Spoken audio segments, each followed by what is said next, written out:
Well, look, if the Clarity Act passes, it's fait accompli that the whole world is moving on chain.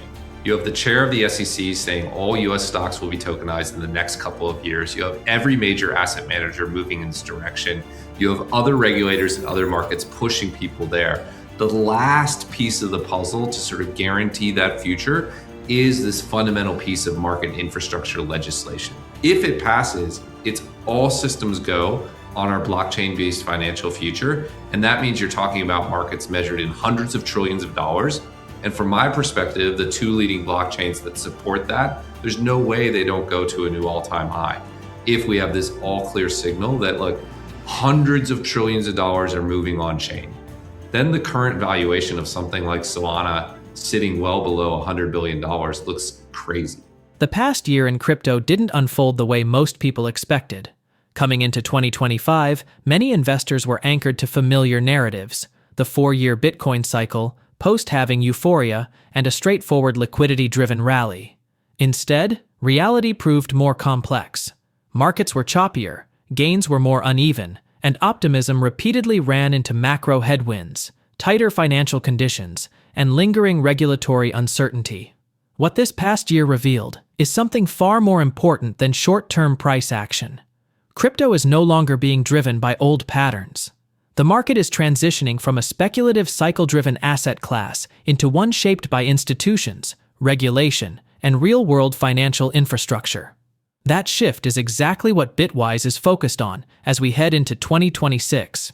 In a recent interview, Bitwise CIO Matt Hougan, one of the most respected institutional voices in crypto, alongside Ryan Rasmussen, head of research at Bitwise, lays out the firm's top 10 predictions for crypto in 2026. This isn't retail speculation or social media hype.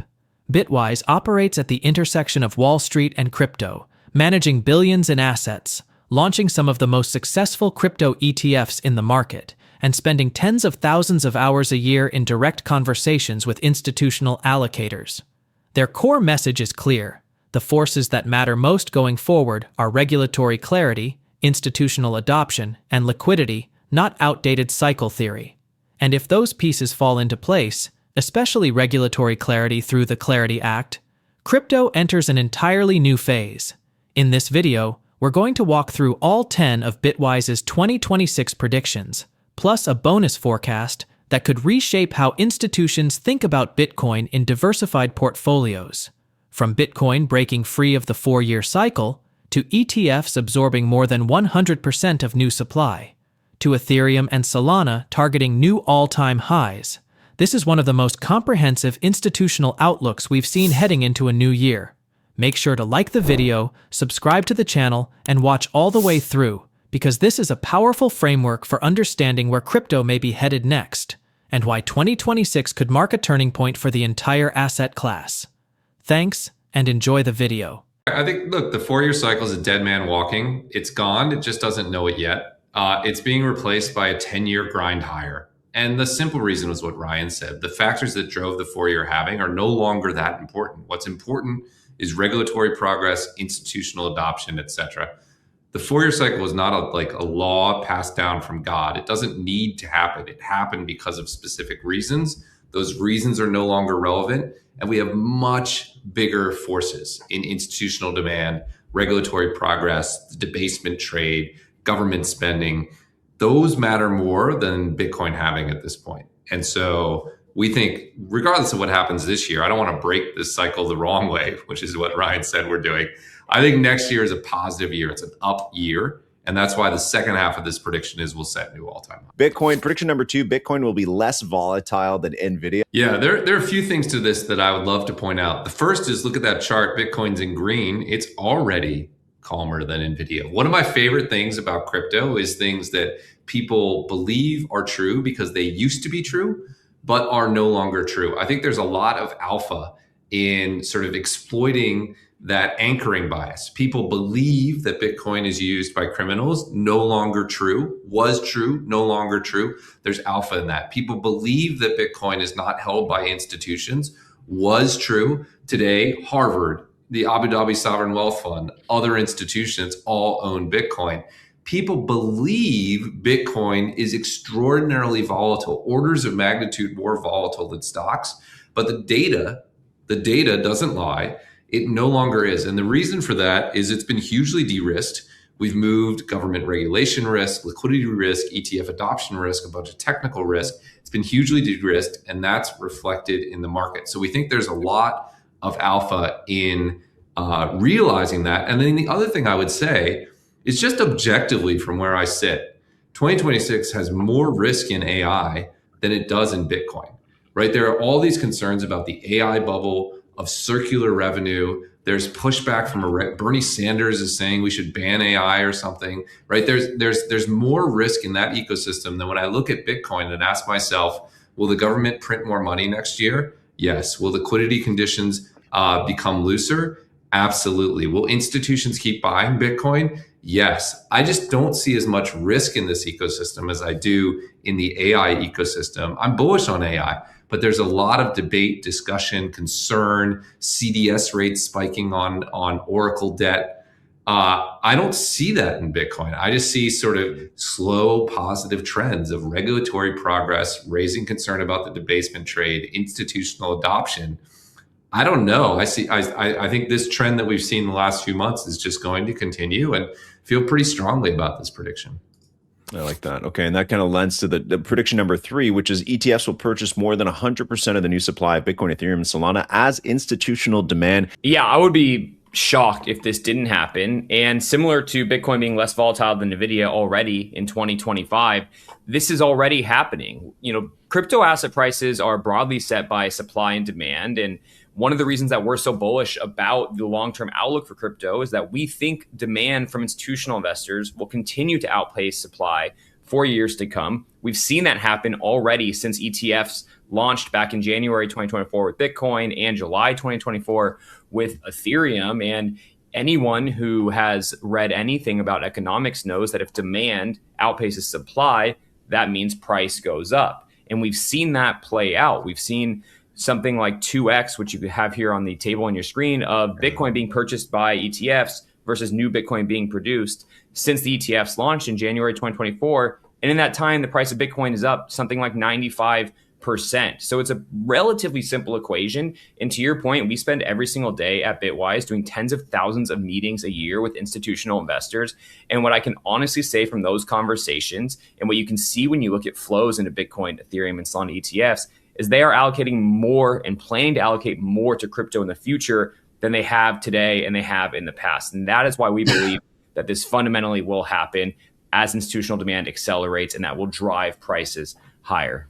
I like that. I like that a lot. I'm just going to go right to prediction number 4 because this one kind of sucks the other two into it a little bit, which is crypto equities will outperform tech equities. Look at that chart, right? It's been doing it. If you think about tech broadly, what are the areas that are growing the fastest? AI is growing extraordinarily fast, and crypto is growing extraordinarily fast. I mean, this is just a market where the underlying industry is growing at something like 60% per year on average.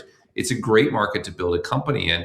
And then the reason specifically we think it will continue, or at least I think it will continue, or maybe even accelerate in 2026, is we're seeing crypto now integrate into the real world, right? We're seeing the growth of stablecoins. We're seeing the growth of tokenization. We have Coinbase launching prediction markets. We have Figure doing a lot of very interesting things. We have Circle doing extraordinarily well. Those are all trends that I'm just very confident in will grow significantly. We could see stablecoins double next year, right? That wouldn't surprise people. What other industry are you talking about 10, 20, $30 billion companies where their underlying market could double next year, right? They're just, the world discounts this for some reason that's not clear to me. They're like, crypto, somehow we don't believe it. Scott Bessent is telling you that the stablecoin market will 12x over the next 3 years. Much of that value will accrue to companies building stablecoins. They're part of, it's just not that, this is not an extraordinary prediction. This is one of the fastest growing areas of tech. Investors will reward it. Valuations are still compressed. We're pretty bullish. I think it's just a good story. Beyond price and volatility, Bitwise also highlights how crypto's infrastructure is expanding in less obvious but equally powerful ways. Prediction 5 focuses on Polymarket, where Bitwise expects open interest to surpass the explosive levels seen during the 2024 election, a sign that on-chain prediction markets are becoming legitimate financial tools, not just curiosities. Prediction 6 is more controversial, but revealing. Bitwise believes stablecoins will become so influential that they'll eventually be blamed for destabilizing an emerging market currency, a paradoxical signal of just how embedded crypto has become in global finance. Then there's Prediction 7, which points to the next evolution of investment products. On-chain vaults, sometimes described as ETFs 2.0, are expected to double in assets under management, offering programmable, transparent, and globally accessible financial exposure. These developments set the stage for what comes next, because they all depend on one critical variable: regulatory certainty, which brings us to Bitwise's most consequential predictions. Prediction number 8, Ethereum and Solana will set new all-time highs if the Clarity Act passes. Well, look, if the Clarity Act passes, it's fait accompli that the whole world is moving on chain. You have the chair of the SEC saying all US stocks will be tokenized in the next couple of years. You have every major asset manager moving in this direction. You have other regulators and other markets pushing people there. The last piece of the puzzle to sort of guarantee that future is this fundamental piece of market infrastructure legislation. Because right now, sort of crypto's pro-regulatory status is a castle built to some degree on sand, right? It's built on the fact that we have a pro-crypto SEC, pro-crypto regulators, but in a new administration, if we get a violent swing in American politics, you could have a return of anti-crypto regulators. And the largest institutions aren't going to build for this blockchain-based future until it's a foundation of concrete, right? That's what they need to build. The Clarity Act will have that. If it passes, it's all systems go on our blockchain-based financial future. And that means you're talking about markets measured in hundreds of trillions of dollars. And from my perspective, the two leading blockchains that support that, there's no way they don't go to a new all-time high. If we have this all clear signal that, look, hundreds of trillions of dollars are moving on chain, then the current valuation of something like Solana sitting well below $100 billion looks crazy, right? If it doesn't happen, if we're still in this sort of regulatory muck, then I think it's less certain. There are worlds in which these assets get to new all-time highs, and there's worlds in which they sort of suffer. And I'm not saying if we don't get the Clarity Act, it's a terrible year. I'm just saying if we do get the Clarity Act, I think the market is too large and too certain to hold these leading assets down for long. Oh, is that supposed to happen soon? Right? Isn't that at the top of the list? What does soon mean in Washington, LG? Look, it was supposed to happen this year. David Sachs, the crypto czar, just put out a tweet yesterday that said he thinks it will happen in January. I think he put out that tweet in part because crypto was worried it was never going to happen. The US government might shut. There's so many unknowns. Never bet on anything certain in Washington, except that Josh Shapiro is undervalued on the pod market. Prediction number 9, half of Ivy League endowments will invest in crypto. These endowments control huge amounts of money, right? Tens of billions of dollars. And they're permanent capital vehicles. They're investing for the long term to support their institutions. When you look at Harvard, we can see from 13F filings that this year, they dramatically increased their allocation to Bitcoin and to gold via ETFs. More Bitcoin than gold, but Bitcoin and gold. Bitcoin's now their largest single liquid position in a ticker. That's a remarkable fact. They're doing it because if you're looking after money for the next 100 years, you're worried about debasement, right? Debasement is one of the biggest threats to something like the Harvard endowment. And so they're hedging that by owning Bitcoin and by owning gold. They're not the only one. Brown University also doing it. And so we just think that this is going to ripple through these long-term investors as debasement concerns rise and as crypto goes more mainstream. Now, the thing that the reason we included this as a prediction is they're sort of like the opinion leaders of the institutional crowd. Right? They're the influencers of the institutional crowd is one way of thinking of it, of endowments. As an example, the reason hedge funds are big today, hedge funds weren't always a big part of the asset management mix. The reason they're big today is that for a while, the Yale endowment was the most important investor in the world from an influencer perspective. They had this guy, David Swensen. He delivered very high returns. He did it by allocating a huge chunk of the portfolio to hedge funds. Once he did it, every other institution followed suit. They wanted to build the quote unquote Ivy portfolio or the Swensen portfolio. And that included a huge allocation to hedge funds, took them from like tens of billions of dollars to trillions of dollars. And so the reason this is important is if we get a majority of the Ivies allocating to Bitcoin, it's an all clear signal for every institution to both consider it and probably do it because they want to follow the Harvard model. They want to follow the Yale model. They want to follow the Brown model. Again, they're the influencers of the institutional crowd. This is more important than the amount of Bitcoin or crypto they'll buy. It's really about signaling that insurance funds, pensions, endowments, public plans should follow suit and add this to the allocation mix. Okay, prediction number 10. Here we go. More than 100 crypto-linked ETFs will launch in the US. How many ETFs does Bitwise have right now? How many do you guys have? 40? Oh, that's good. Something like that. 30 or so. Yeah. The amazing thing is 2 years ago, we would have known that answer exactly. And now there's so many, it's hard to keep track, which is incredible. And you guys have one bonus prediction here to wrap us out. Bitcoin's correlation to equities will fall. I think as you look into 2026, the factors that matter most for Bitcoin, there are macro factors that matter, that influence the stock market. What happens at the Fed level matters. What happens from liquidity matters. But I think what matters more is regulatory progress, institutional adoption, and crypto specific factors. I think those will be relatively more important in 2026 than in 2025. That's the chart of correlations. You can see they're relatively elevated versus historical norms. I don't think we'll go back to zero, but I think we could be closer to 0.3 or 0.25 than we are to 0.4. The thing that's important about this, LG, is that you have to stack our predictions, right? You're looking at, we think we'll set new all-time highs next year, driven by institutional demand. So price will go up. We think volatility will be down. It'll be less volatile than NVIDIA. We think correlations will be down. The combination of good returns, lower volatility, and lower correlations is magic for portfolio allocators. It's magic for institutional investors. So we think crypto is just going to be a great asset for portfolios in 2026 because it's going to have those three characteristics. Prediction 8 sits at the heart of Bitwise's 2026 outlook. If the Clarity Act passes, Matt Hougan argues that it represents an unmistakable all-clear signal for global finance. Today's crypto-friendly environment, while encouraging, is still built largely on regulatory interpretation and administrative goodwill. That's fragile. A single political shift could reverse years of progress.